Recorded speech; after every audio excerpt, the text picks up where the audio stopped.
प्रिय बच्चों नमस्ते। डिजिटल लर्निंग क्लासेस में आप सभी का स्वागत है। आज हम कक्षा 8 की एनसीईआरटी बुक का पहला चैप्टर परमेय संख्याओं के बारे में अध्ययन करेंगे। देखिए बच्चों, आपने पिछली कक्षाओं में परमेय संख्याओं के बारे में जानकारी हासिल की, जिसमें प्राकृत संख्या, पूर्ण संख्या, परमेय संख्या और सम विषम, इनके बारे में आप अध्ययन कर चुके हैं। आज हम परमेय संख्याओं के परिभाषा और उसके गुण धर्म के बारे में अध्ययन करेंगे। देखिए बच्चों, परमेय संख्या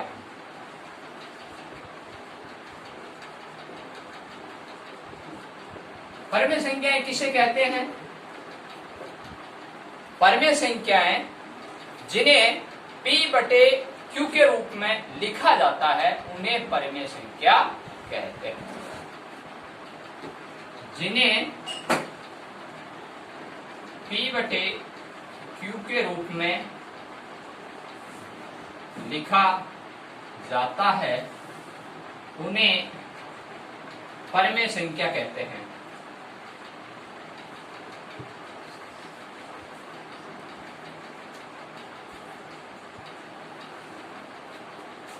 जिन्हें P/Q के रूप में लिखा जाता है उन्हें परमेय संख्या कहते हैं। बच्चों, आपको ये परिभाषा समझ में आई होगी।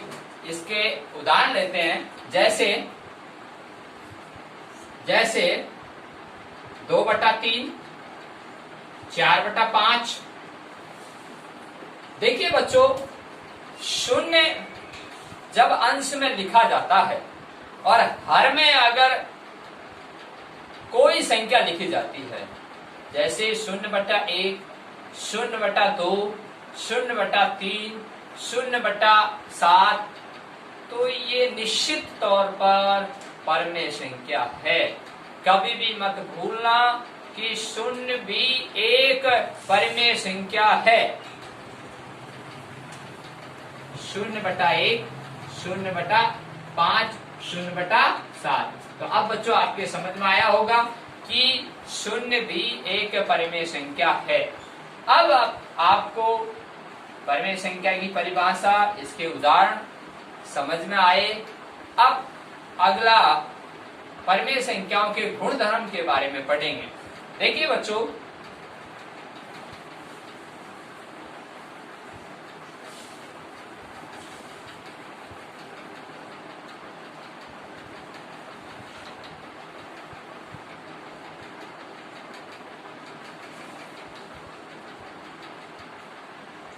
गुण धर्म सबसे आपके जो एनसीईआरटी बुक है कक्षा 8 की, उसमें पहला जो लिखा हुआ है समवृत्त।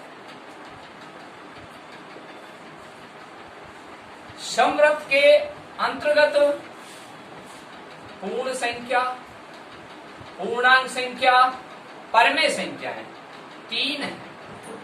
अब इन तीनों के ही योग, व्यवकलन, गुणन और भाग।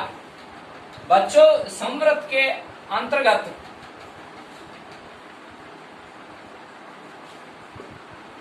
पूर्ण संख्याएं,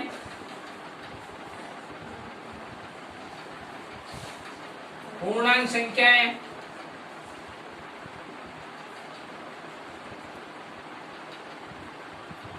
परमेय संख्याएं।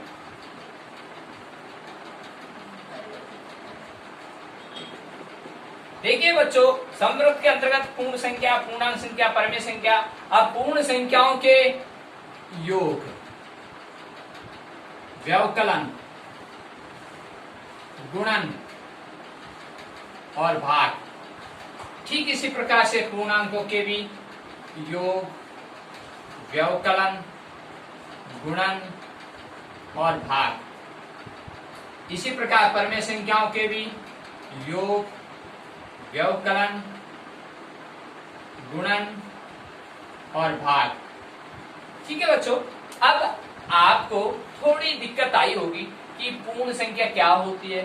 पूर्ण संख्या अपन पिछली कक्षाओं में पढ़ चुके हैं कि पूर्ण संख्या जो प्राकृत संख्या होती है उसमें जब शून्य जुड़ जाता है, अर्थात जब शून्य से स्टार्ट होती है, शून्य 1 2 3 4 5 6 7 8 9 10, तो वो पूर्ण संख्या कहलाती हैं। तो पूर्ण संख्याओं के बच्चों क्या करना है, योग करना है। जैसे 0 प्लस 1 तो बराबर क्या है बच्चों, 1।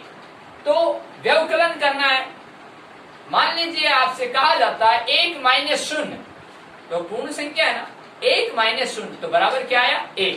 जैसे मान लीजिए बच्चों ये कहा जाता है गुणन, गुणन मीन्स गुणा, तो 1 गुणा 0 करते हैं तो क्या आता है बच्चों, हमेशा 0 आता है। ये याद रखने की बात है, कभी भी 0 से संख्या को गुणा करते हैं तो 0 ही आता है। चाहे आप लाखों करोड़ों अरबों तक गुणा करो 0 से, लेकिन 0 ही आता है। अब बच्चों भाग की बात करते हैं पूर्ण संख्या में, तो भाग भी वहां जाता है।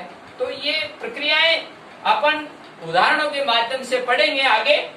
अब बात करते हैं पूर्णांक संख्याओं की। पूर्णांक संख्या बच्चों आपने सोचा होगा कि पूर्ण संख्या पूर्णांक संख्या इनमें क्या फर्क है। हाँ है, देखिए पूर्ण संख्या प्राकृत संख्याओं से मिलकर बनती है जिसमें 0 इंक्लूड हो जाता है। आगे पूर्णांक संख्या ये धनात्मक और ऋणात्मक होती हैं। अभी आपने चिन्हों का जिक्र नहीं किया और यहाँ पूर्णांक संख्याओं में चिन्ह का जिक्र हो रहा है, क्योंकि देखो 0 के दाईं ओर हमेशा धनात्मक संख्या होती है और 0 के बाईं ओर हमेशा ऋणात्मक संख्या होती है, तो वे पूर्णांक संख्या कहलाती हैं। अब यहाँ बच्चों पूर्णांक संख्याओं के योग कैसे करें, व्यवकलन कैसे करें, गुणन कैसे करें और भाग कैसे करें। देखिए यहाँ मैं फॉर एग्जाम्पल बोल रहा हूं मौखिक तौर पर, -3 को ब्रैकेट में लगाया, प्लस और आगे मैंने 0 लिखा। तो बच्चों अब इसको हल करेंगे। जैसे -3 प्लस 0, अब इसको हल करेंगे क्योंकि पूर्णांक संख्या है। पूर्णांक संख्या वे होती हैं जो ऋणात्मक और धनात्मक। तो यहाँ बच्चों देख लो आप, ये 0 धनात्मक है और 3 ऋणात्मक है। तो आपको समझ में आया कि इसका योग हो रहा है। तो योग हो रहा है तो इसको अपन हल करेंगे। तो हल करेंगे तो क्या आएगा, देखिए इसको मैं ब्रैकेट को खोलूंगा तो -3 प्लस 0। अब इसको मैं जोड़ूंगा तो हमेशा -3 ही उत्तर आएगा, क्योंकि संख्या में अगर 0 जुड़ता है तो हमेशा संख्या ही आती है। यहाँ गलती नहीं करना, अक्सर 0 आने पर 0 आता, नहीं, 0 तो ओनली 4 गुणा में ही आता है, जोड़ में नहीं आता। जोड़ में तो सिर्फ संख्या आती है। तो देख लीजिए बच्चों, -3 प्लस 0 जुड़ा है तो -3 उत्तर आया होगा आपके समझ में। देखिए बच्चों, मैं इसी को अगर पूर्णांक संख्याओं के गुणन बताता हूं तो -3 गुणा 0 करता हूं तो क्या आएगा बच्चों, 0 आएगा। अब तो बैठी समझ में आपके। आगे पढ़ते हैं परिमेय संख्या। अब परिमेय संख्याएं आपने अभी परिभाषा पढ़ी थी कि वे संख्याएं जिन्हें P/Q के रूप में लिखी जाती है। लेकिन यहाँ पे योग, व्यवकलन, गुणन, भाग, किस तरह से परिमेय संख्याओं का जोड़ होता है, किस तरह से बाकी होती है, किस तरह से गुणा होता है और किस तरह से भाग होता है, ये अपन आगे जो उदाहरण है उनकी सहायता से इनको समझेंगे। अब अगला है आपका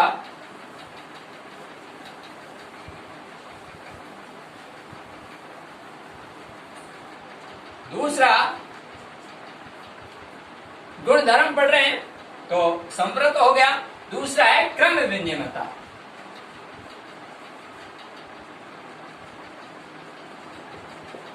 ये क्रम विनियमता क्या होता है बच्चों?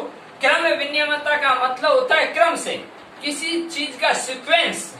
अब देखिए अपन इस क्रम विनियमता के गुणधर्म के बारे में पढ़ेंगे तो यहाँ पर भी इसके अंतर्गत क्या है, पूर्ण संख्या,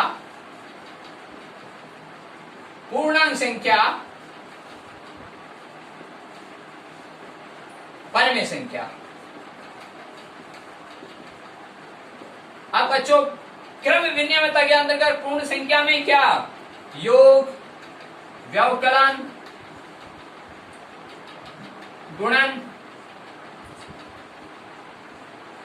और भाग। पूर्णांकों के भी योग, व्यवकलन, गुणन और भाग। इसी तरह से परमेय संख्याओं में भी योग, व्यवकलन, गुणन और भाग।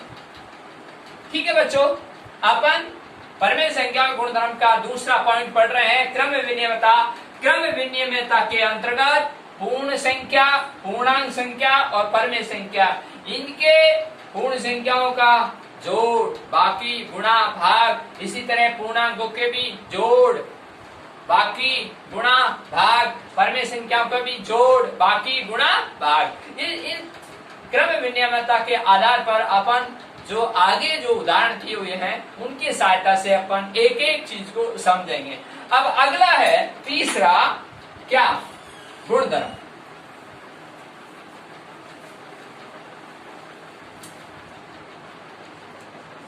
पहला हो गया समृद्ध क्रम विनियमता और तीसरा है बच्चों सहचारिता। सहचार्यता। तीसरा है सहचार्यता। सहचार्यता क्या होता है बच्चों? आप नाम से ही समझते हैं सहचार्यता, उसमें कुछ संबंध होता है, तो सहयोग करने वाला जो सहचारिता। अब आगे अपन इसके बारे में पढ़ते हैं कि इसके अंतर्गत भी क्या है? पूर्ण संख्या, पूर्णांक संख्या, परमेय संख्या। सहचार्यता के अंतर्गत अपन पूर्ण संख्या, पूर्णांक संख्या, परमेय संख्या, इनके क्या? योग, व्यवकलन, गुणन, भाग। इसी प्रकार पूर्णांकों के भी योग, व्यवकलन, गुणन और भाग। इसी प्रकार परमेय संख्याओं के भी योग, व्यवकलन, गुणन और भाग। ठीक है बच्चों, तो आपने इन तीनों गुणधर्मों के बारे में हल्की हल्की सी जानकारी प्राप्त की। अब अपन आगे उदाहरणों के सहायता से अपन इनको अच्छी तरह से समझेंगे डिटेल में। समृद्ध पहली गुणधर्म है परमेय संख्याओं की, दूसरा है क्रम विनियमता, तीसरा है सहचार्यता। और सहचार्यता इन तीनों में आपने पढ़ा पूर्ण, पूर्णांक और परमेय।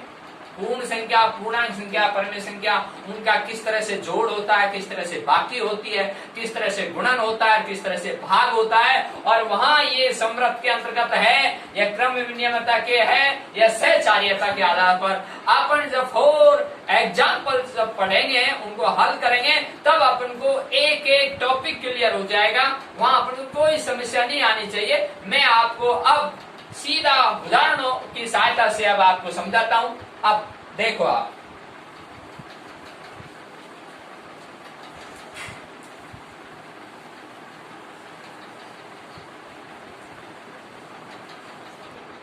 देखिए बच्चों, ये उदाहरण 1, 3/7 प्लस कोष्टक माइनस 6/11 कोष्टक प्लस कोष्टक माइनस 8/21 कोष्टक प्लस 5/22।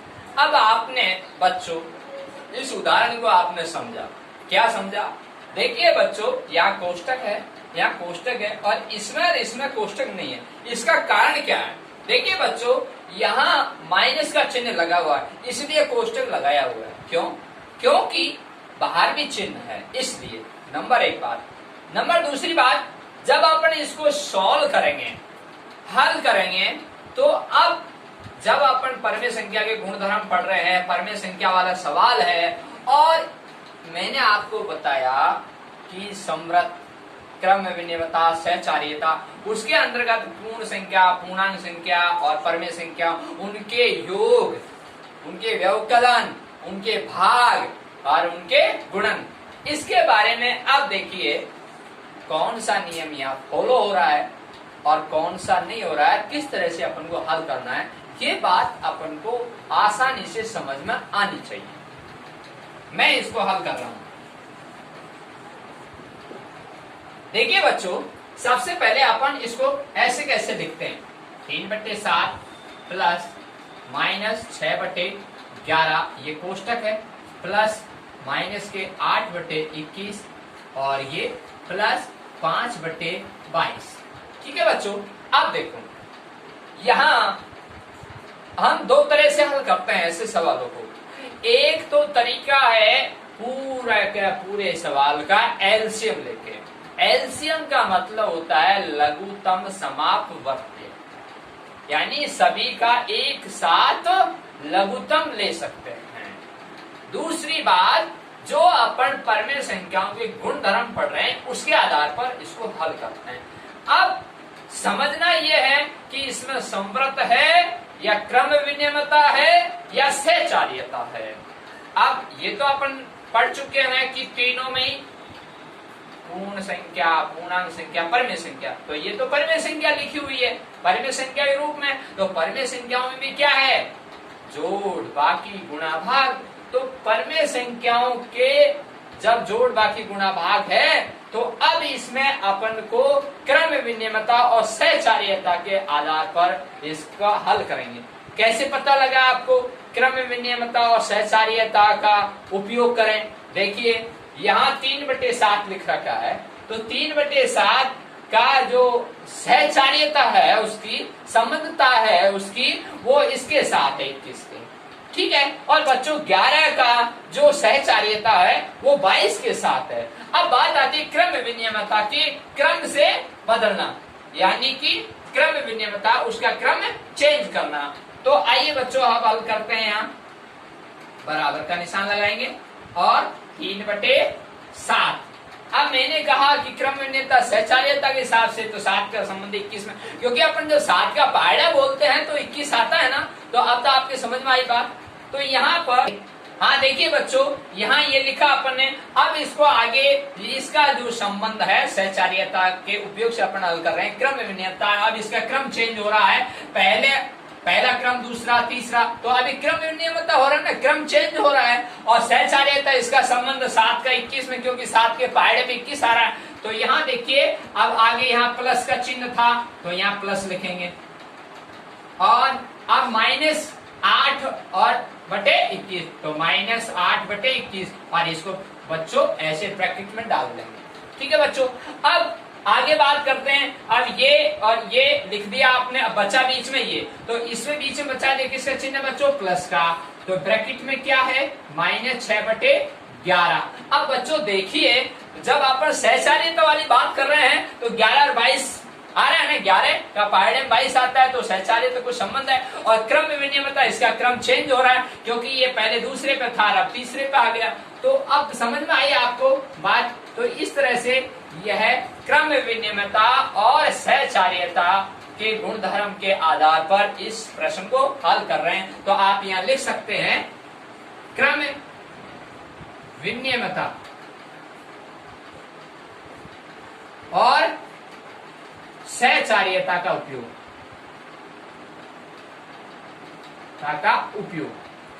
ठीक है बच्चों, इस तरह से आप इस गुणधर्म से आप इसको हल कर रहे हैं क्रम विनियमता और सहचार्यता के उपयोग से। तो बच्चों देखिए आप पहले अब ये ब्रैकेट वाला जो मैटर है इसको हल करेंगे आप। इस ब्रैकेट को हल करने का मतलब है कि जब ब्रैकेट हल होता है तो जो कोई बाहर संख्या है या चिन्ह है तो वो हमेशा गुणा होता है। तो आपको हमने समझाया था कि माइनस गुणा माइनस बराबर क्या आता है, प्लस, प्लस गुणा प्लस बराबर क्या आता है, प्लस, प्लस गुणा माइनस बराबर क्या आता है, माइनस, और माइनस गुणा प्लस बराबर क्या आता है, माइनस। ये बहुत इंपॉर्टेंट बात है।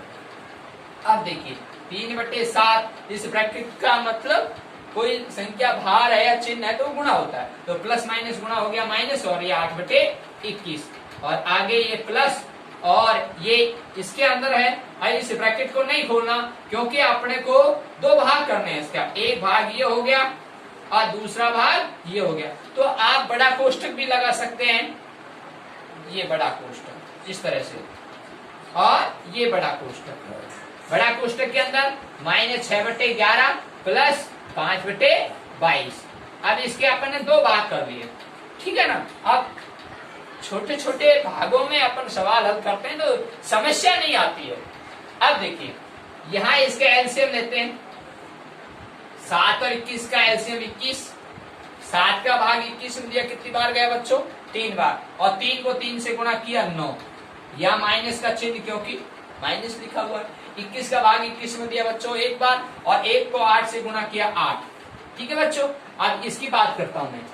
इसका एलसीएम लिया 22 आया बच्चों, यहाँ 11 का भाग 22 में दिया 2 बार, और 2 को 6 से गुणा किया माइनस के 12। क्यों आए माइनस के 12? क्योंकि यहाँ माइनस लिखा हुआ है। ठीक है बच्चों, आगे यहाँ प्लस का चिन्ह है। 22 का भाग 22 में दिया 1 बार, 1 को 5 से गुणा किया 5। अब देखिए बच्चों, मैंने आपको ये बताया क्रम विनिमयता सहचार्यता के आधार पर इसके 2 टुकड़े छोटा रूप बना दिया, और छोटा रूप जब कर लेते हैं तो अपन को आसानी हो जाती है ऐसे प्रश्नों को हल करने में।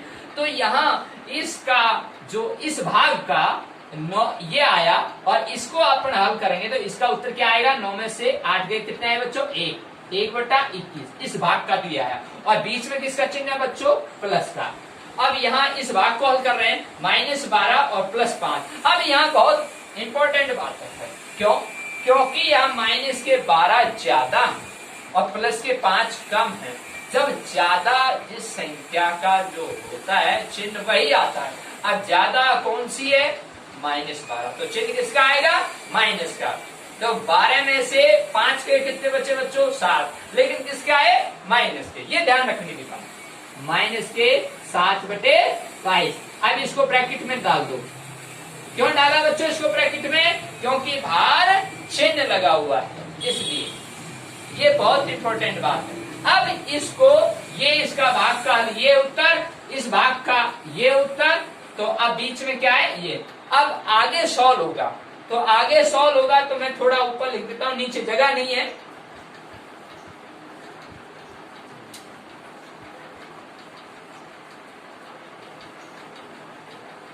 देखिए बच्चों, 1/21 प्लस माइनस के 7/22 और ये ब्रैकेट। ठीक है, अब आपको क्या करना है? इस ब्रैकेट को खोलना है। इस ब्रैकेट को खोलेंगे तो ये इसे गुना होगा ना, वही जनरली बात जो आपने यहाँ सीखी थी। तो यहाँ बराबर ऐसे 1/21 और ये प्लस माइनस गुणा होके आया तो माइनस का चिन्ह, और ये। अब बच्चों इसका एलसीएम लेना है 21 और 22 का। 21 और 22 का एलसीएम, अब आपने यहाँ सीखा था कि सर आपने 7 और 21 का लिया तो 21 आ गया, और आप ये सोचेंगे कि सर यहाँ ऐसे किया तो इसको ऐसे कैसे लिख दो भाई? नहीं, क्योंकि 21 का भाग उसमें नहीं जा रहा है। तो लघुत्तम भी ऐसा होना चाहिए कि दोनों संख्याओं को उसमें भाग जाना चाहिए, ये इंपॉर्टेंट बात है। अब देखिए 21 और 22 का जब हम लघुत्तम लेंगे तो इसका 462 होता है। तो कैसे हुआ बच्चों? यहाँ 21 और 22 को गुणा कर लो, 21 दूनी 42 हासिल की 4, 21 दूनी 42, 42 से 4 46, तो आ गया बच्चों 462। ठीक है, तो आपने इन दोनों को गुणा किया और बहुत ही सीधा हो जाएगा। क्यों हो जाएगा? क्योंकि दोनों संख्याओं को आप गुणा कर रहे हैं, तो गुणा कर रहे हैं तो एक का भाग देंगे, दूसरी संख्या आ जाएगी, उसका भाग देंगे तो उसकी संख्या आ जाएगी। देखो 21 का भाग इसमें दूंगा तो 22 आ जाएगी, और 22 का भाग इसमें दूंगा तो 21 आ जाएगी। तो अपन को दिक्कत नहीं आती है। तो 21 का भाग इसमें दूंगा तो 22 आ गया, 22 को 1 से गुणा करूंगा तो 22 और माइनस। अब बच्चों 22 का भाग में इसमें दूंगा, 22 का भाग 462 में दूंगा, कितनी बार गया? 21, क्योंकि इसका भाग इसमें दिया, ये आ गया, इसका भाग इसमें दूंगा तो ये आ गया, जनरली बात है। तो अब 22 का भाग इसमें दिया तो 21 आ गया। 21 गुना अब 7 करना है, 21 गुना 7 करना है, तो 7 एकम 7 और 7 दूनी 14, 147। ठीक है बच्चों, अब बात ये आ गई अब इसको हल करने की। अब इसको हल करने की तो मैंने कहा कि जो बड़ी संख्या होती है चिन्ह वही आता है, जैसे मैंने आपको यहाँ बताया था -12, और ठीक इसी प्रकार से इसको करना है। अब बाकी तो होगी, लेकिन चिन्ह किसका है? चिन्ह माइनस का। क्यों? क्योंकि बड़ी संख्या 147 है और माइनस। अब बच्चों 22 है, बच्चों ये 22 आगे चिन्ह लगा हुआ है प्लस का। ठीक है, अब देखिए 147 में से 22 के कितने बचे बच्चों? ऐसे आप घटा सकते हो, ऐसे साइड में लिख के, या फिर 7 में से 2 गए, कितने बचे? 5। ठीक है, 4 में से 2 गए, कितने बचे बच्चों? 2। ठीक है, अब आगे संख्या नहीं है तो ऊपर क्या लिखा हुआ था? 1, तो यहाँ क्या आ गया? 1। ठीक है, अब बात यहाँ बच्चे जल्दबाजी में ये गलती नहीं करनी, क्योंकि मैंने कहा कि जो संख्या बड़ी है और उसके आगे जो चिन्ह लगा हुआ है वही चिन्ह लिखना है, ये बहुत महत्वपूर्ण है। और ये गणित के अंदर ये चिन्हों का ही महत्व है। अगर आपने चिन्ह नहीं लगाया तो उत्तर अलग हो जाता है। ये बहुत महत्वपूर्ण बात है। चिन्हों के आधार पर गणित तार्किक जवाब देती है, तो आप यहाँ माइनस का चिन्ह जरूर लगाएं, क्योंकि अगर आपने माइनस चिन्ह नहीं लगाया तो ये सवाल आपका गलत, उत्तर नहीं मान्य नहीं होता है। तो यहाँ माइनस का आया, और कैसे आया वो भी आपको समझा दिया। और नीचे हर में क्या है 462, जो आपने इनका एलसीएम लिया था वो है। ठीक है, तो बच्चों ये आपका सवाल हो चुका और यही इसका उत्तर है। अब बच्चों हम अगला उदाहरण देखते हैं। और जब अपन एक उदाहरण किया, दूसरा उदाहरण किया, तीसरा उदाहरण किया, तो अपन को आसानी से समझ में आ जाएगा। अब देखते हैं, देखो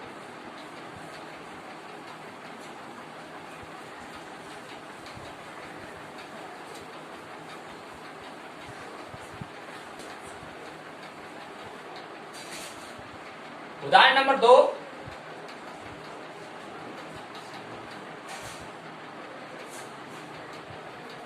माइनस के 4/5 गुणा 3/7 गुणा 15/16 गुणा और माइनस के 14/16 सॉरी 9।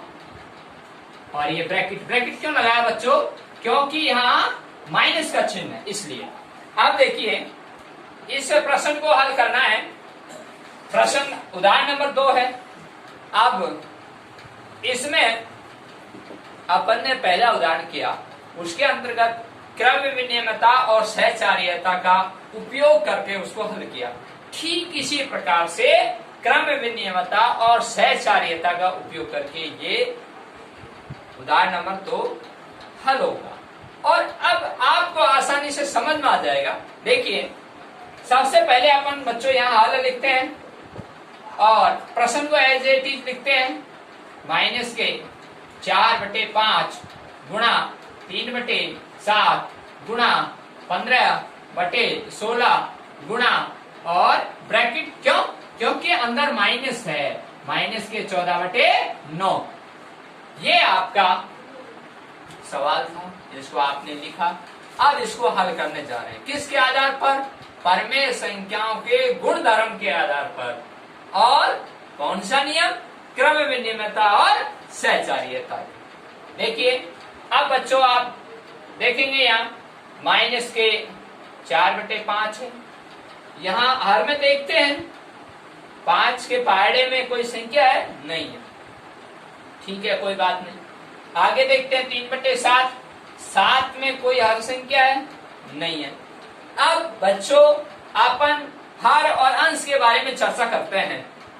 बच्चों ऊपर की संख्या अंश, नीचे की संख्या हर। तो हम -4 है, यहाँ -4 में ऊपर के कोई पहाड़े में आ रहा है? कहीं नहीं आ रहा। ठीक है, लेकिन यहाँ नीचे आ रहा है।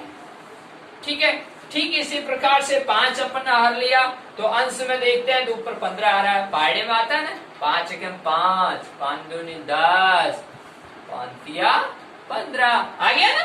इसी तरह से 4 एकम 4, 4 दूनी 8, 4 तरी 12 और 4 चौको ये रहा 16 आ गया ना बच्चों। तो ऐसे अपन क्रम विनियमता और सहचार्यता का उपयोग करके ऐसे प्रश्न को हल करते हैं।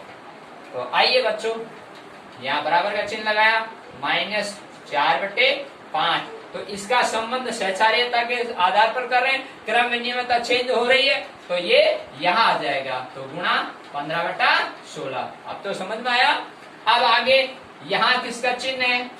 ये बीच में संख्या बची, इसको यहाँ लिखेंगे 3/7। और ये इसके साथ संबंध है कि नहीं? ये 3 के पहाड़े में 9 आता है कि नहीं? 7 के पहाड़े में 14 आता है कि नहीं? ठीक है। अब देखिए बच्चों ये आप बीच में संख्या रहेगी उसको यहाँ लिख दिया और आगे जो संख्या है उससे पहले चिन्ह किसका है? गुणा का। ये ध्यान रखने की बात है, जो चिन्ह होता है उसका बहुत महत्व है, गणितीय सवाल है। अगर आपने जरा सी भी गलती कर दी तो वह सवाल मान्य नहीं होगा। तो यहां ब्रैकेट -14/9। अब देखिए बच्चों, इसको हल कैसे करते हैं, बहुत ही सीधा तरीका। देखो बच्चों, मैं इसके दो भाग कर लेता हूं, एक भाग और दूसरा भाग।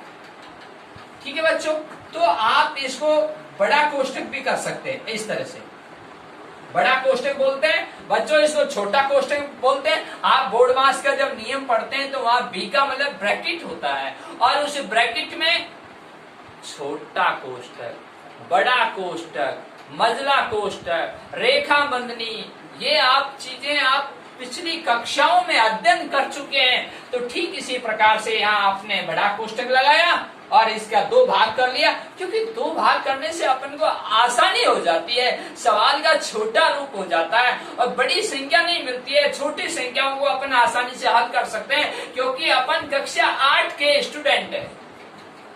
तो यहाँ -4/5 गुणा 15/16, तो बच्चों देखिए 4 का 4, लेकिन चिन्ह किसका है, माइनस, और ये साथ में रहता है। ये मत छोड़ना कि यहाँ तो माइनस गायब, नहीं, ये साथ में चलता है, क्योंकि नीचे माइनस नहीं है तो ऊपर माइनस है, तो ये साथ में ही रहेगा। फिर आप ये मत सोचना अगर नीचे माइनस होता तो कट जाता है, अब नहीं कटेगा, तो माइनस का 1 आएगा यहाँ। ठीक है, तो किसका भाग दिया आपने, 4 का, किसमें दिया, 4 में, 4 का 4, तो यहाँ 1 आया बच्चों। अब 4 का भाग इसमें देना है, तो 4 चौको 16, तो यहाँ कितने आ गए, 4। फिर 5 का भाग 5 में देना एक बार, और 5 का भाग किसमें दिया, 5 में एक बार। फिर 5 का भाग ऊपर देना है, 15 में कितनी बार गया, 3 बार। ठीक है बच्चों, अब आपको क्या करना है, इसको इससे गुणा करना है। क्यों, क्योंकि किसका चिन्ह है, गुणा का। तो 3 गुणा 1 किया, कितना है बच्चों, 3। अब बात यहाँ आती है, मैंने कहा चिन्ह साथ में रहेगा, तो यहाँ चिन्ह किसका है, माइनस का। और नीचे 4 गुणा 1, तो 4 गुणा 1 करूंगा तो कितना है, 4, तो नीचे क्या आ गया, 4, तो ऊपर अंश नीचे हर, तो इस ब्रैकेट का तो ये हल हो गया। ठीक है बच्चों, अब आगे आगे देखिए बच्चों, 3 एकम 3 और तृतीया 9। ठीक है बच्चों, 7 एकम 7, 7 दूनी 14। अब यहाँ चिन्ह किसका है, माइनस का, और ये माइनस का। ठीक है, ये इंपॉर्टेंट बात थी। अब यहाँ चिन्ह किसका है अंदर, इसका ये हल हो गया, और इसके बीच में जो अपने दो भाग किए थे, तो बीच में चिन्ह किसका रह गया था, गुणा का। अब इसको जब आपने हल कर रहे हैं तो यहाँ -2 है, यहाँ 1 है, तो 2 को 1 से गुणा करेंगे तो माइनस के 2 आएंगे। क्यों आएंगे, क्योंकि माइनस का चिन्ह है। और क्यों गुणा हो रहा है, क्योंकि बीच में गुणा है। तो यहाँ 3 है या 1 है, तो 3 गुणा 1 करेंगे तो कितने आएंगे, 3। ठीक है बच्चों, इस तरह से। अब देखो, अब इस प्रश्न को मैं हल कर रहा हूं यहाँ। अब यहाँ इससे 3 एकम 3, ठीक है, और यहाँ 3 एकम 3, 3 का भाग इसमें दिया एक बार, 3 का भाग इसमें दिया एक बार, लेकिन चिन्ह किसका है, माइनस का। ये बहुत इंपॉर्टेंट बात है बच्चों। अब यहाँ 2 का भाग दिया, 2 में एक बार, चिन्ह किसका है, माइनस का लगा दिया। 2 का भाग 4 में दिया, कितनी बार गया बच्चों, 2 बार, चिन्ह नहीं है यहाँ। ठीक है, अब बच्चों देखिए, यहाँ 1 है, यहाँ 1 है, यहाँ 1 है, यहाँ 1 है, तो यहाँ क्या आएगा बच्चों, 1 गुणा 1 करूंगा तो 1 आएगा। क्यों किया गुणा, क्योंकि बीच में गुणा का चिन्ह है। ठीक है बच्चों, ये बहुत इंपॉर्टेंट बात है। 1 गुणा 1 किया 1, क्योंकि गुणा हो रहा है। अब यहाँ माइनस गुणा माइनस, मैंने आपको शुरुआत में बताया था कि माइनस गुणा माइनस करने पर प्लस आता है, और प्लस गुणा प्लस करने पर प्लस आता है। ये ध्यान रखने की बात है। तो माइनस गुणा माइनस करने पर क्या आया बच्चों, प्लस। अब यहाँ माइनस गुणा माइनस करने पर प्लस हो गया, और ऑटोमेटिक 1 प्लस का है। ठीक है, अब यहाँ पर देखिए नीचे क्या बचा आपका 2, और यहाँ 1, तो ये बीच में चिन्ह किसका था, गुणा का, तो ये भी गुणा होगा। 2 गुणा 1 किया तो क्या आ गया बच्चों, 2 गुणा 1 किया, क्या आ गया बच्चों, 2, तो 1/2 क्या हो गया इसका उत्तर। इस तरह से आपको यह सवाल बहुत अच्छी तरह से समझ में आया होगा। हाँ देखिए बच्चों, आगे अपन सवाल पहला दूसरा हो गया। अपन एक टॉपिक आया हुआ है व्यक्त क्रम, व्यक्त क्रम के बारे में पढ़ लेते हैं।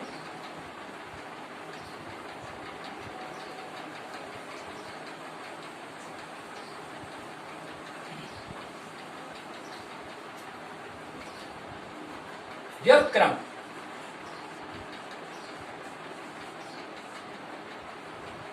ये व्यक्त क्रम जो शब्द है, व्यक्त क्रम का मतलब होता है उल्टा, यानी कि अंश बटे हर है तो हर बटे अंश हो जाता है।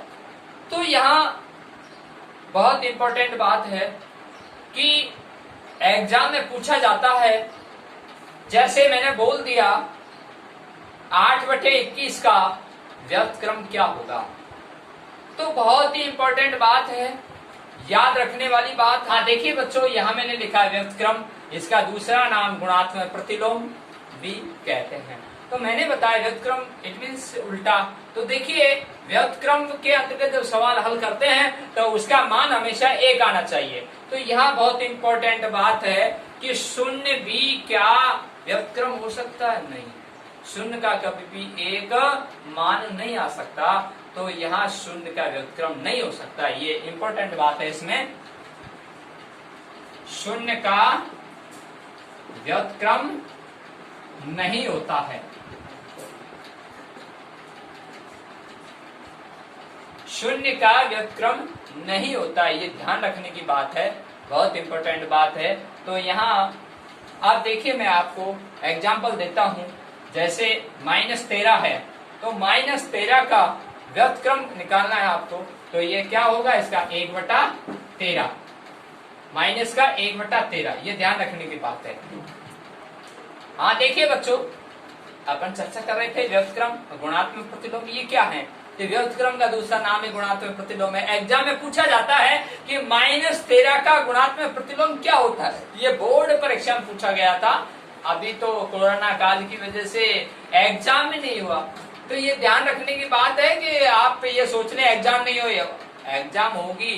प्रारंभिक शिक्षा पूर्णता परीक्षा के आधार पर जो एग्जाम होती है अपने डाइट के द्वारा, पहले गवर्नमेंट ने राजस्थान माध्यमिक शिक्षा बोर्ड के द्वारा करवाई थी, ज्यादातर डाइट के द्वारा ही होती है। लेकिन हमारी जो बोर्ड एग्जाम है कक्षा 8 की, तो इसमें विशेष तौर पर ऐसे प्रश्न पूछे जाते हैं और बच्चों को एकदम बेसिक नॉलेज होना जरूरी है। अगर बच्चे को बेसिक नॉलेज नहीं है तो वहां पे समझ में नहीं आता है। पेपर में जब प्रश्न छप के आता है कि -13 का गुणात्मक प्रतिलोम क्या होता है, तो बच्चा ऊपर पट्टी गिनने लग जाता है। तो यहाँ आपको किताब में पढ़ के गए व्यक्त क्रम है, व्यक्त क्रम का मतलब आपने समझ लिया, व्यक्त क्रम का दूसरा नाम ही गुणात्मक प्रतिलोम है। तो मैं आपको एक फॉर्मूला बता देता हूँ ये सवाल को हल करने का, A/B गुणा C/D, ये ध्यान रखना। और इसका मान हमेशा क्या आता है? 1, ये ध्यान रखने की बात है। A/B गुणा C/D और बराबर 1 आना चाहिए, और ये आपका सवाल सही।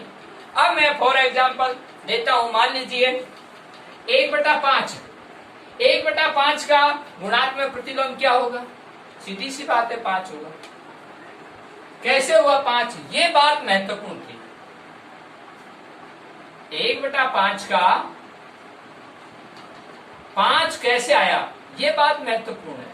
तो देखिए यहाँ 1/5 है और ये गुणा 5/1, तो ये इससे कट गया और ये इससे कट गया, तो क्या आया बच्चों?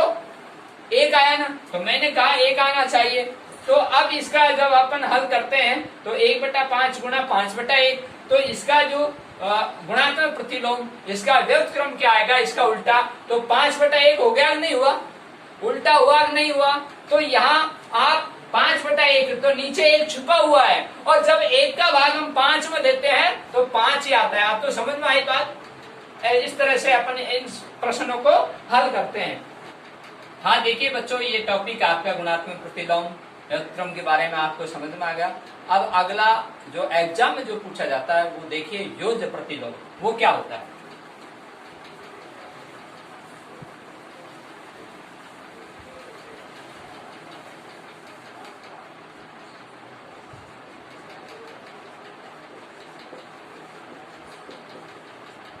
देखो बच्चों, योज्य प्रतिलोम मैं आपको दोबारा समझा देता हूं। आपने अभी अभी पढ़ा व्यक्त क्रम उसमें उल्टा करना पड़ता है। अंश बटे हर है तो हर बटे अंश हो गया, और गुणा उसका मान क्या आना चाहिए, 1। लेकिन यहाँ योज प्रतिलोम है। बच्चे जब एग्जाम में बैठते हैं हड़बड़ाहट रहती है, प्रश्न को पढ़ते नहीं है, तो वहां गलती कर देते हैं।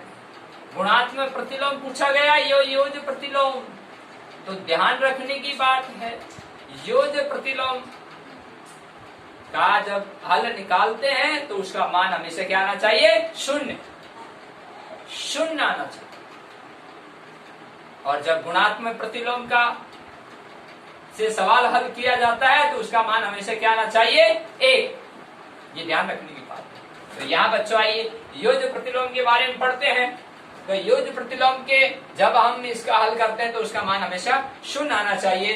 तो आप फॉर एग्जाम्पल जैसे मान लीजिए 1/2 है, इसका योज प्रतिलोम क्या होगा, इसका योज प्रतिलोम, अब आप दिमाग लगा सकते हैं कि सर ने बताया कि गुणात्मक प्रतिलोम में तो 1 मान आता है, तो ऐसा क्या करें, वहां तो उसका उल्टा होता था, अंश बटे हर का हर बटे अंश हो गया और उसको गुणा करके बराबर क्या आ गया, 1।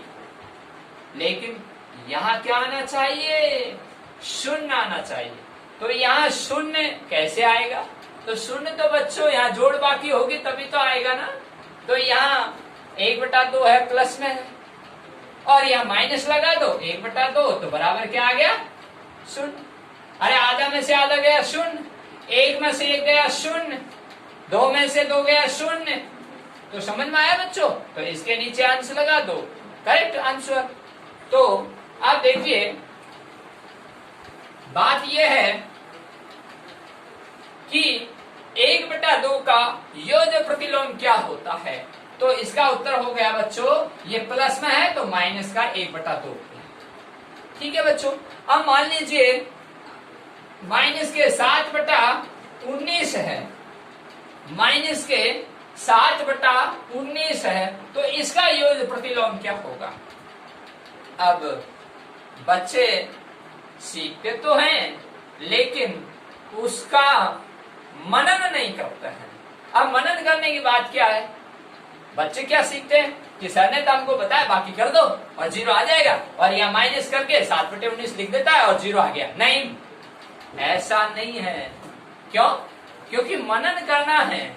क्या, क्योंकि माइनस के 7/19 लिखे हुए है, तो माइनस के 7/19 में से प्लस के घटाओगे तभी तो 0 होगा। तो अब यहाँ क्या आ गया बच्चों, प्लस का, तो यहाँ प्लस के 7/19। मैं आपको इसको सिद्ध करके बता देता हूँ। ये देखिए लघुत्तम क्या है बच्चों, 19। 19 का भाग 19 में दिया, कितनी बार गया, 1 बार, और 1 को 7 से गुणा किया 7। चिन्ह किसका आना चाहिए, माइनस, क्योंकि माइनस लिखा हुआ है। ये आगे चिन्ह किसका है, प्लस का। 19 का भाग 19 में दिया 1 बार, 1 को 7 से गुणा किया 7। अब बच्चों देखो यहाँ -7 है और ये 7 किसके, प्लस के, तो 7 माइनस और प्लस के 7, 7 में से 7 घट रहे हैं नहीं घट रहे हैं, तो 7 में 7 गए तो कितने आने चाहिए, 0। तो यहाँ 0, और नीचे क्या है बच्चों, हर की संख्या में 19। और बच्चों जब संख्या का भाग 0 में जाता है तो हमेशा 0 ही आता है। क्या आता है बच्चों, 0। और इसको भी आप सिद्ध कर सकते हो, कैसे, देखो 19 गुणा 0 करो। मैंने आपको पिछले प्रश्नों में समझाया था, कभी भी 0 को संख्या से गुणा करने पर हमेशा क्या आता है, 0। चाहे लाख, करोड़, अरब, कितनी संख्या से आप गुणा करो, हमेशा क्या आता है बच्चों, 0। ये हाँ देखिए बच्चों, अब आगे हम उदाहरण देखते हैं।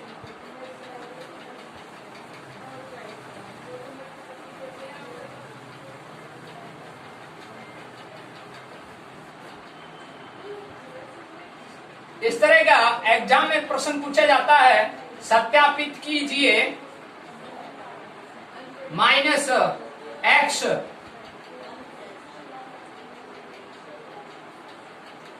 और x का मान ज्ञात कीजिएगा।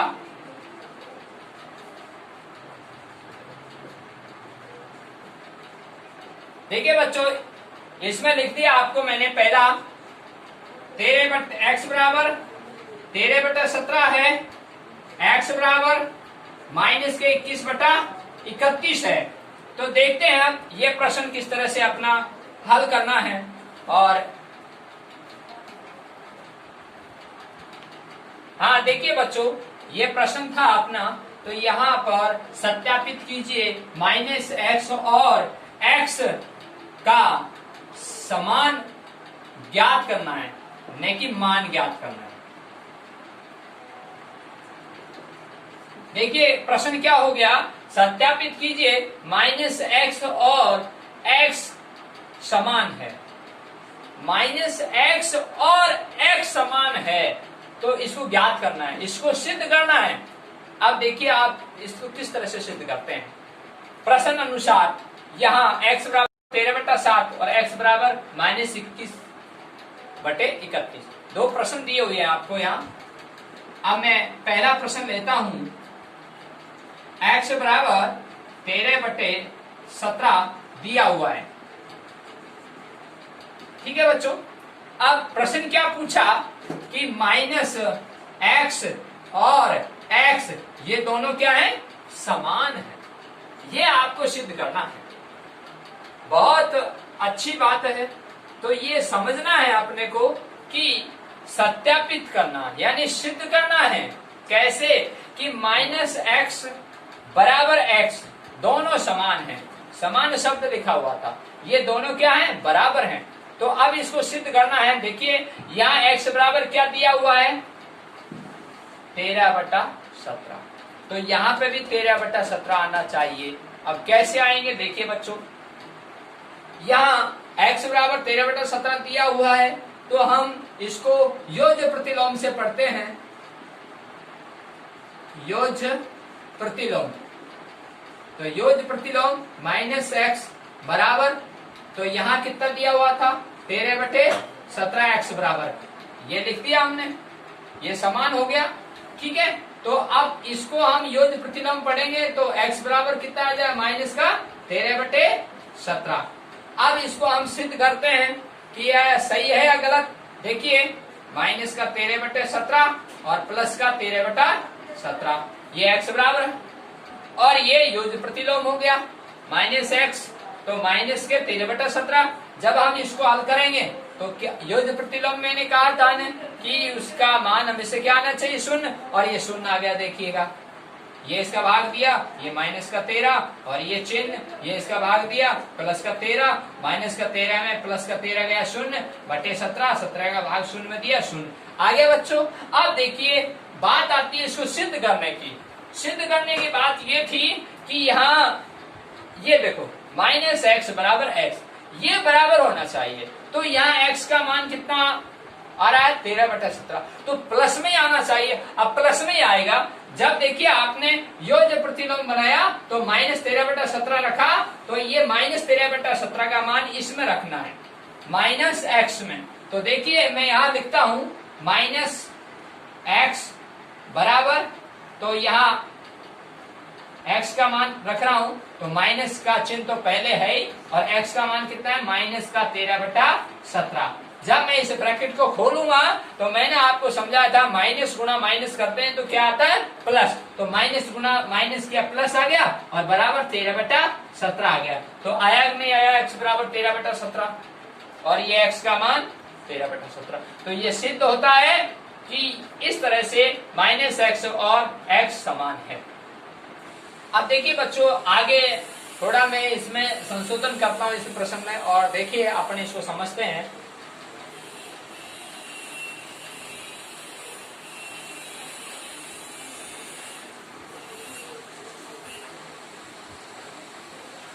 यहां सत्यापित कीजिए माइनस ब्रैकेट में -x और x का सत्यापित कीजिए, माइनस कोष्टक -x और x दोनों समान है,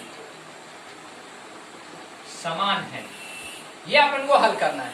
तो यहाँ पर मैंने लिखा x बराबर -21/31, ठीक है। तो सत्यापित करना है अपन को, ये माइनस का चिन्ह है और यहाँ कोष्टक है -x और x समान है दोनों। तो प्रश्न में क्या दिया हुआ है आपको, x बराबर -21/31। अब इसको हल करते हैं प्रश्न अनुसार।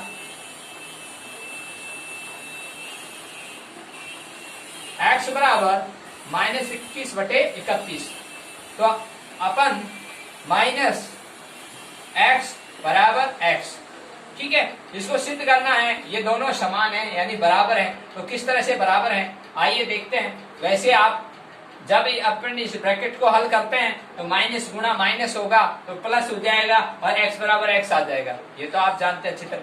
अब देखिए यहाँ x बराबर -21/31, तो इसका हम योज्य प्रतिलोम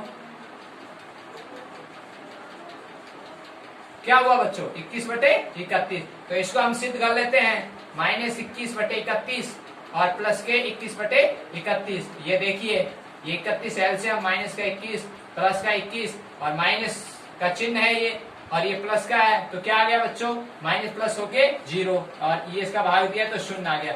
आ गया कि नहीं आ गया योज्य प्रतिलोम में। अब देखिए मैं इसको सिद्ध कर रहा हूं, यहाँ पर माइनस, अंदर माइनस का चिन्ह है, -21, ये माइनस के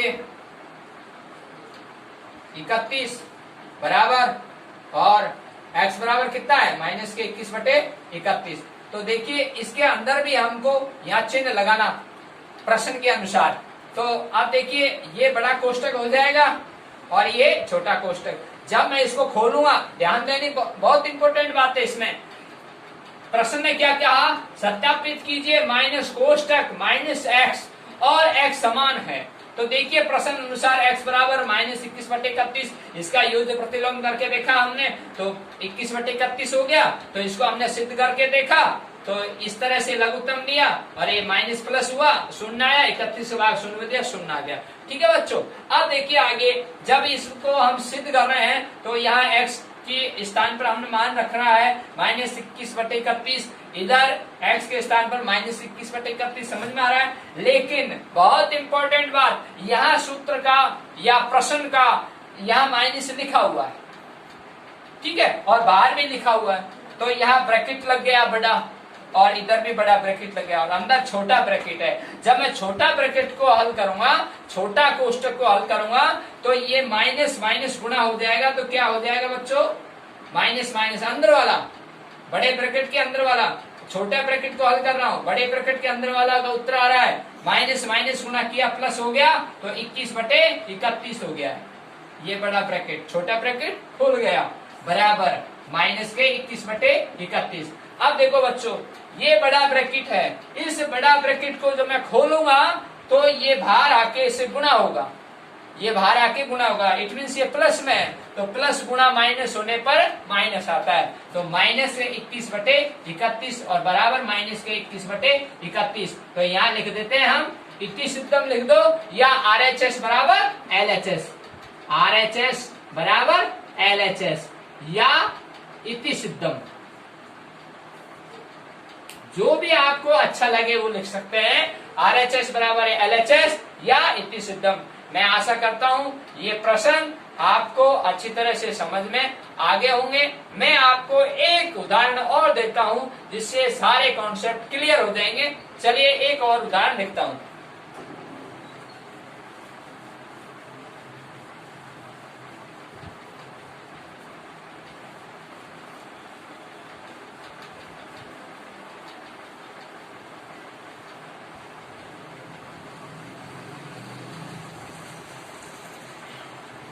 उदाहरण नंबर 5।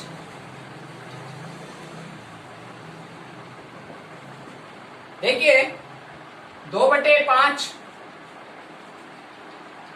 गुणा ब्रैकेट -3/7 ब्रैकेट -1/14 -3/7 गुणा 3/5। देखिए बच्चों बहुत अच्छा प्रश्न है। यहाँ लिखा बोर्ड पर उदाहरण नंबर 5, आपका प्रश्नमाला जो आपकी चल रही है पहली कक्षा 8 की, उसके ये सवाल आपको प्रश्नमाला 1.1 के जैसे उसमें सवाल लिख रखे हैं उसी प्रश्नों के आधारित मैंने आपको उदाहरणों की सहायता से समझाए। अब आपको ये सवाल अपनी कॉपी में करने हैं और कल फिर आपसे मुलाकात करेंगे।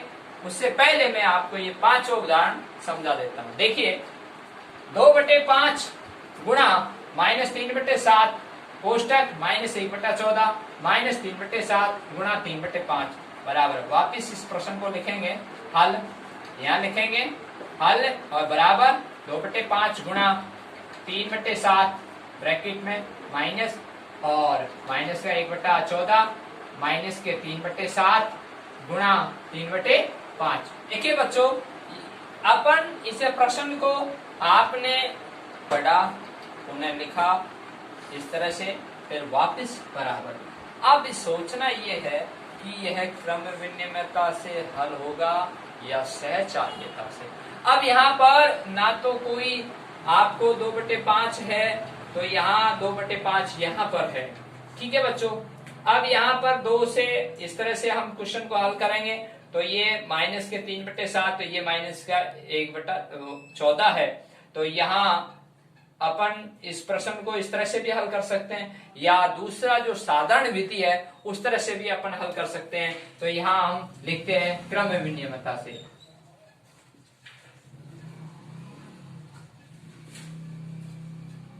देखिए क्रम विनिमयता से इसको हल करते हैं, जो साधारण विधि हो जाएगी। सबसे पहले यहाँ लिखेंगे 2/5, यहाँ गुणा, ये एज इट इज लिखेंगे माइनस के 3/7 और ये कोष्टक में। अब देखिए यहां ये माइनस के जो 3/7 हैं, मैं इसको इधर लेके आ रहा हूं तो यहां माइनस के 3/7, तो जब मैं इसको ब्रैकेट लगाऊंगा तो बाहर प्लस हो जाएगा, क्योंकि इस ब्रैकेट को खोलूंगा तो ये वापस माइनस हो जाएगा, क्योंकि प्लस गुणा माइनस करते माइनस हो गया। तो ये माइनस था तो माइनस 3/7 हो गया, तो मैंने ब्रैकेट में डाल दिया इसको, ठीक है बच्चों। तो -3/7 तो -3/7। तो मैं क्रम विनिमयता के आधार पर इस प्रश्न को हल करने जा रहा हूं। अब देखिए आगे यहाँ गुणा 3/5 और इधर क्या बच गया, माइनस का 1/14, ठीक है बच्चों। अब देखिए, अब इसमें सबसे सरल तरीका, इसमें हम कॉमन ले सकते हैं। कॉमन क्या होगा, क्योंकि यहाँ बीच में प्लस का निशान है तो यहाँ हम इसको एक चीज को कॉमन ले लेंगे तो ये और ये चीज जुड़ जाएगी और ये माइनस में रह जाएगी। तो इसको हम वितरकता से भी कर सकते हैं, वितरकता के नियम, ठीक है बच्चों। अब देखिए मैंने इसमें क्या किया, कॉमन ले लिया माइनस के 3/7, तो अंदर क्या बच गया बच्चों, देखो 2/5 और किसका चिन्ह है यहाँ, प्लस का, इसमें ये कॉमन आ गया, यहां ये बच गया, फिर इसके बाद में ये क्या है 3/5 और भार माइनस का 1/14। हाँ देखिए बच्चों, यहाँ माइनस के 3/7 मैंने कॉमन ले लिया तो यहाँ बीच में क्या चिन्ह बच रहा था, प्लस का, तो इधर क्या बच गया 2/5। तो ये कॉमन लेने का मतलब क्या है, गुणा बाहर आ गया। बच्चे यही समझ नहीं पाते हैं आप यहाँ सर ये गुणा ये प्लस ये कैसे आई। देखिए जब मैंने यहाँ -3/7 -3/7 दोनों के साथ में गुणा हो रहा है तो मैं कॉमन ले सकता हूं, ठीक है। जब मैं कॉमन लूंगा तो ब्रैकेट लगाऊंगा तो गुणा तो ऑलरेडी है ही, तो गुणा का चिन्ह बाहर आ गया, समझ में आ गया अब तो। अब देखिए तो यहाँ 2/5 बच गए और इधर 3/5 और चिन्ह कहां से आया, बीच में से। और चिन्ह कैसे आया ये भी मैंने समझा दिया, क्योंकि यहाँ माइनस के 3/7 थे, इसको मैंने ब्रैकेट में डाला, तो ब्रैकेट में डालते ही जब मैं ब्रैकेट को खोलूंगा तो वापस -3/7 हो जाएगा, इस तरह से प्लस बना, ठीक है। अब माइनस के 1/14 है ही प्रश्न का और ये रहा, ठीक है बच्चों। अब देखो इस ब्रैकेट को हल करूंगा मैं, इस ब्रैकेट को हल करूंगा तो देखिए यहाँ 5 लघुत्तम आया, 5 का भाग 5 में दिया एक बार, 1 को 2 से गुणा किया 2 प्लस 5 का भाग 5 में दिया एक बार, 1 को 3 से गुणा किया 3, तो 3 और 2 कितने हो गए बेटे 5, और 5 का भाग 5 में दिया कितने आ गए बच्चों 1, ठीक है। तो मैं आपको एक एक पॉइंट समझा रहा हूं और आप उसको अच्छी तरह से समझें और तभी ऐसे सवाल आप हल कर सकते हैं, कोई गलती नहीं होगी।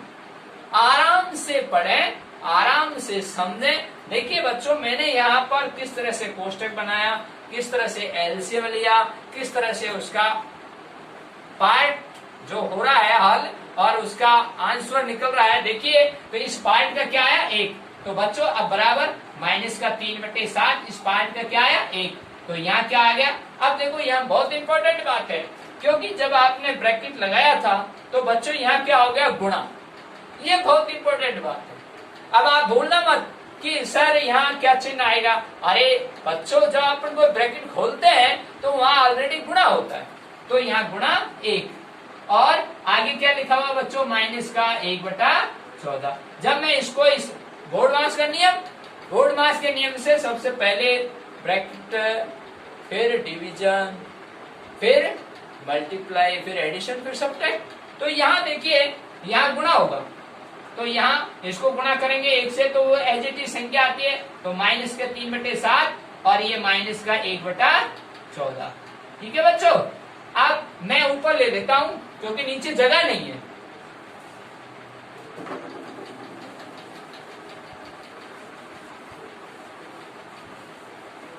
देखिए माइनस के 3/7 माइनस के 1/14 और ये इसका लघुत्तम लिया 7 और 14 कितने आए बच्चों 14।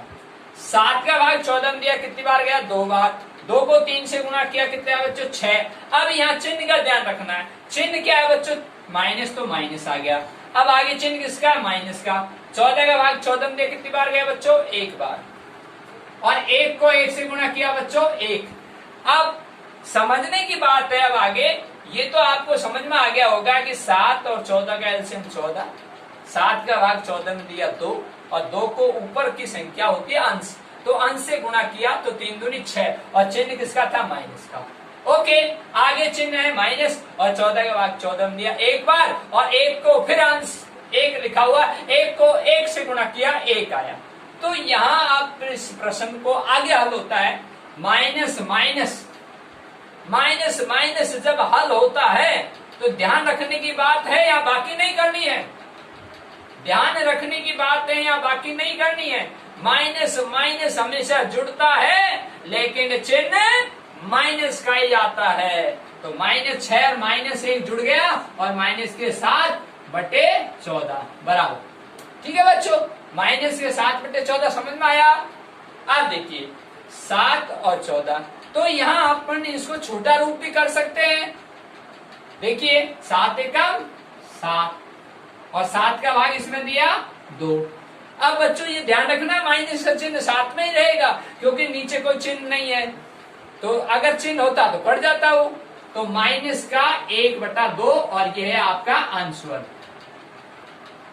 हाँ, अब बच्चों आज हमने जो परमीय संख्याओं के गुणधर्म के बारे में पढ़ा और उन गुणधर्मों की सहायता से आपने निम्न उदाहरणों के आधार पर आपने इन प्रश्नों को समझा, किस तरह से वहाँ परमीय संख्याओं के गुणधर्मों के नियम काम में आ रहे हैं।